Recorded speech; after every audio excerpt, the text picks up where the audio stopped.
우리가 삶 속에서 많은 것을 갖기를 소망하고 풍성할 때 좋은 것이라고 여깁니다. 그러나 우리가 말도 많으면 실수를 하게 되고요. 좋은 것도 가하면 부족함보다 못하게 되는 것입니다. 오늘 읽으신 고린도 교회에는 하나님의 풍성한 그 성령의 임재하심을 통해서 많은 은사들이 나타났습니다.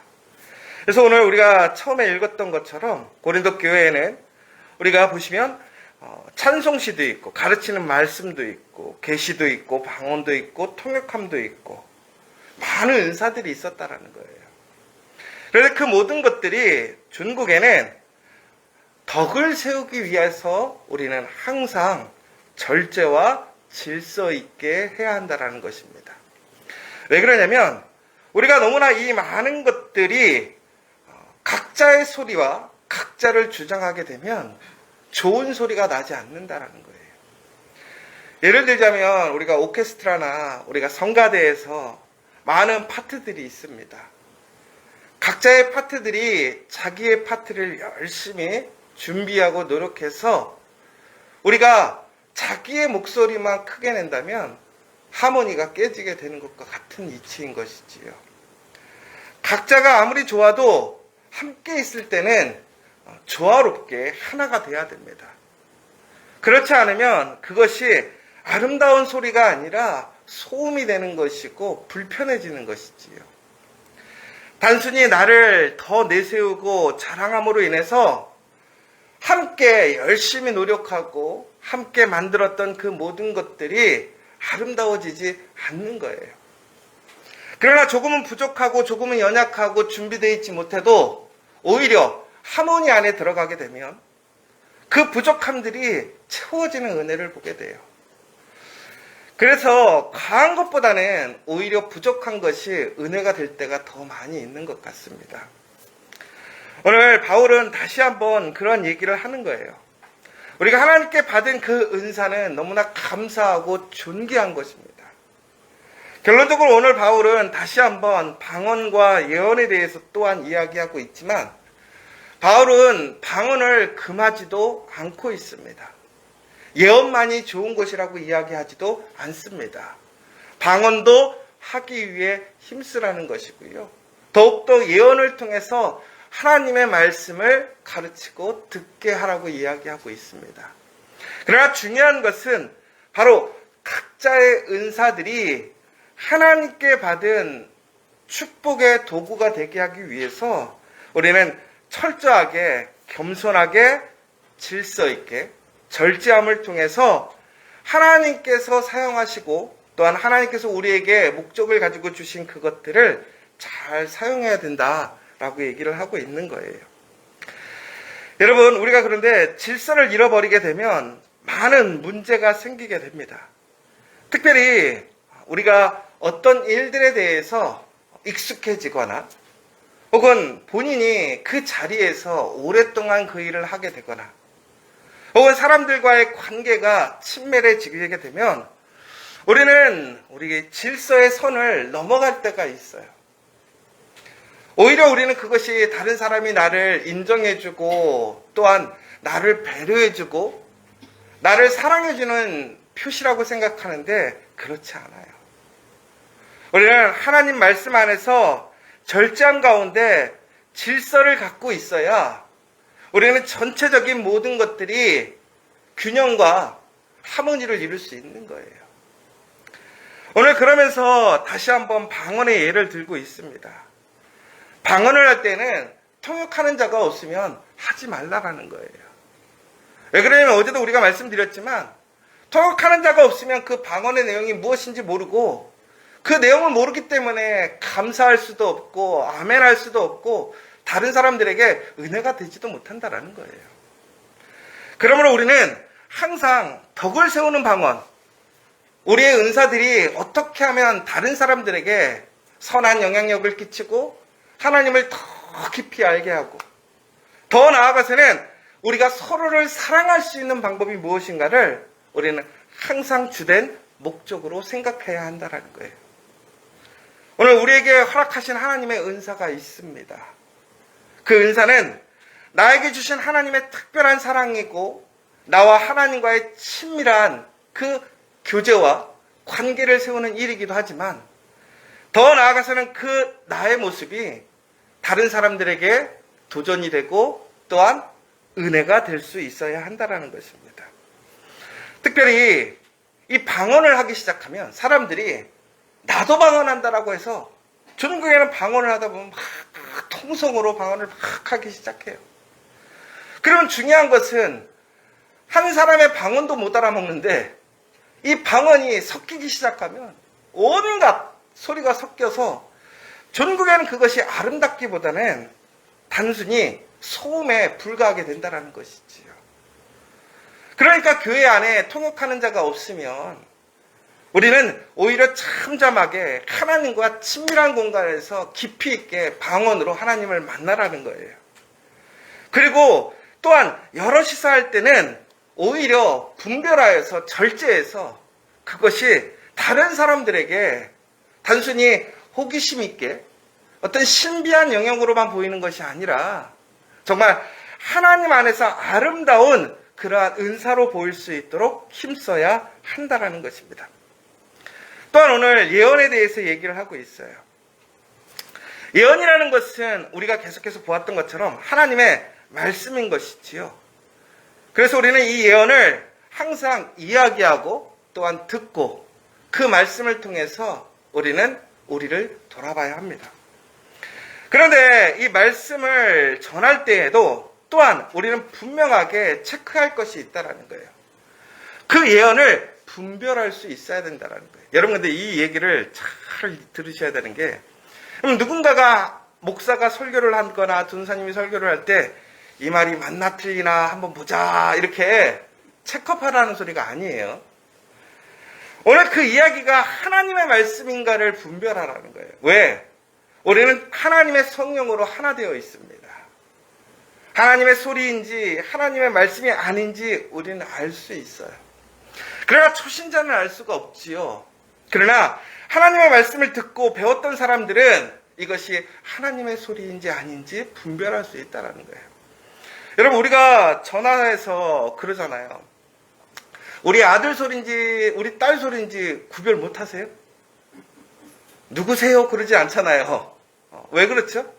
자주 들으니까 이게 내 딸 소리인지 남의 소리인지 안단 말이에요. 그런데 보이스피싱 같은 거 보면 그런데 뭐 사고를 당했다더니 막 그렇게 하면서 사람을 혼란스럽게 하잖아요.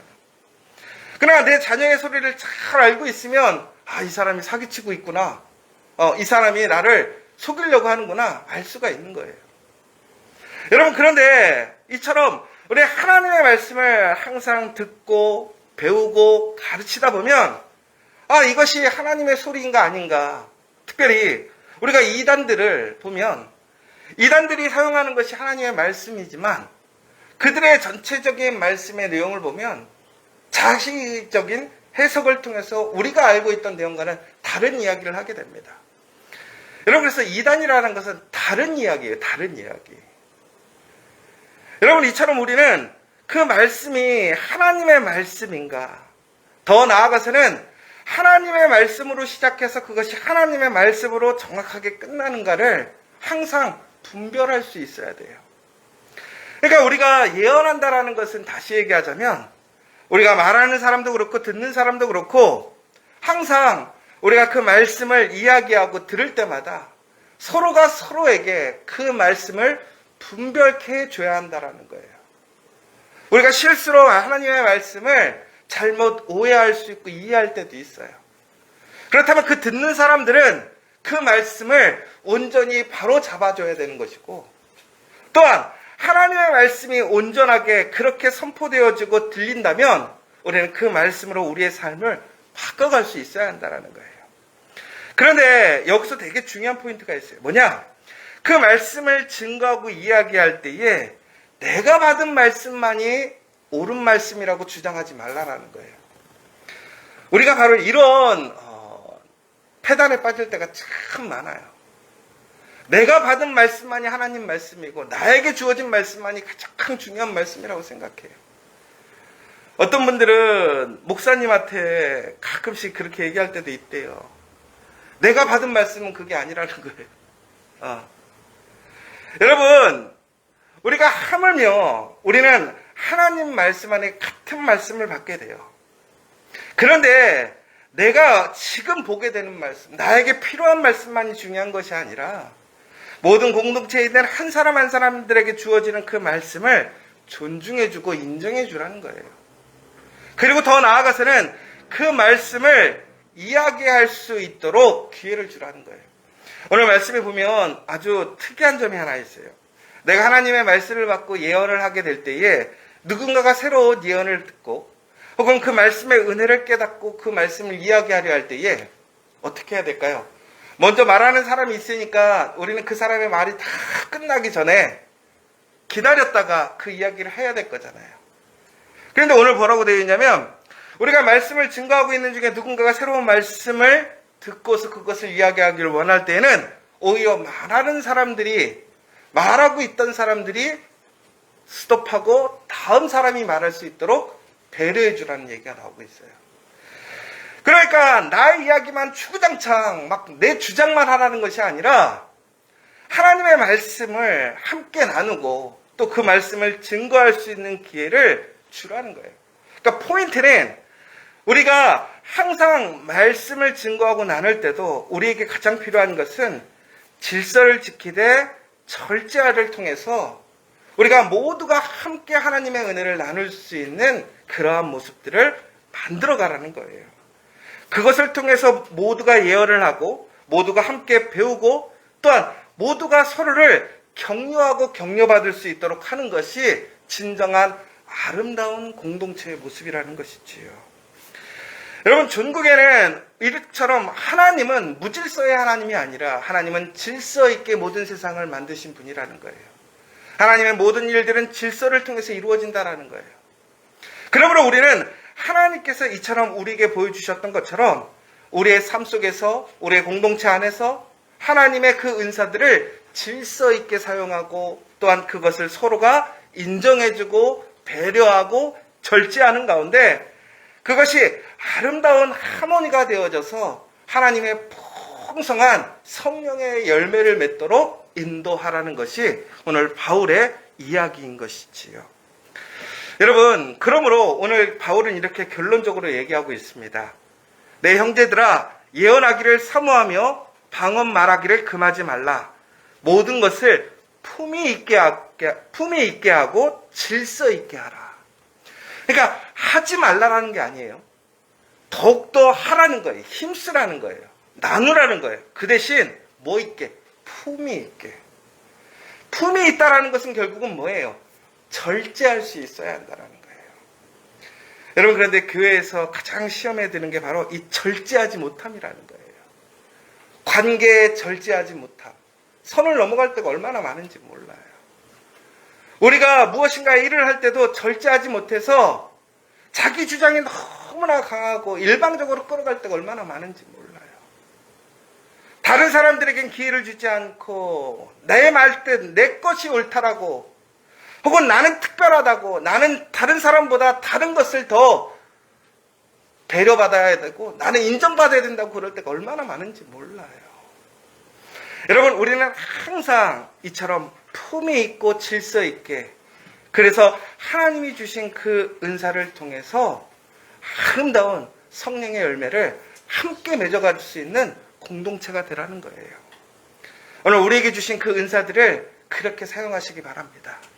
그래서 진정으로 나로 인하여 우리가 함께 아름다운 하모니를 만들어갈 수 있는 그런 사람들이 되었으면 좋겠어요. 여러분, 그러기 위해서 우리에게는 지휘자가 필요해요. 지휘자. 그 지휘자가 누구일까요? 목사님일까요? 전도사님일까요? 성령님이 되셔야 한다는 거예요. 하나님의 놀라운 그 은혜의 성령님께서 우리를 조율하시고 이끌어 가시는 대로 그러려면 우리는 어떻게 해야 될까요? 더욱더 하나님의 말씀에 가까이 나아가고 기도에 힘써야 한다는 거예요. 여러분, 초대교회에 성령의 역사가 일어났어요. 그러자 그들이 했던 일이 무엇입니까? 바로 기도와 말씀에 더욱더 힘썼다라고 되어 있어요. 오늘 우리는 그 기도와 말씀을 통해서 성령의 인도하심을 통해서 하나님의 그 풍성한 은사를 우리는 활용하고 나눔을 통해서 더욱더 풍성한 성령의 열매를 맺는 저와 여러분 되시기를 간절히 소망합니다. 오늘 이 시간 우리 함께 기도했으면 좋겠는데요. 오늘의 말씀은 우리가 하나님의 은사를 통해서 우리가 함께 연합하여 어떻게 해야 더욱더 아름다운 성령의 열매, 그 공동체의 열매를 만들어갈 것인가에 대해서 바울은 이야기해주고 있습니다. 특별히 우리는 철저하게 하나님 안에서 우리는 겸손하게 절제하고 질서를 지켜가야 합니다. 그러면서도 우리에게 받았던 그 은사들을 적극적으로 사용해서 또한 그것을 함께 나누고 또한 그것을 함께 만들어감으로 우리는 다시 하나님의 풍성한 열매를 만들어가야 될 줄 믿습니다.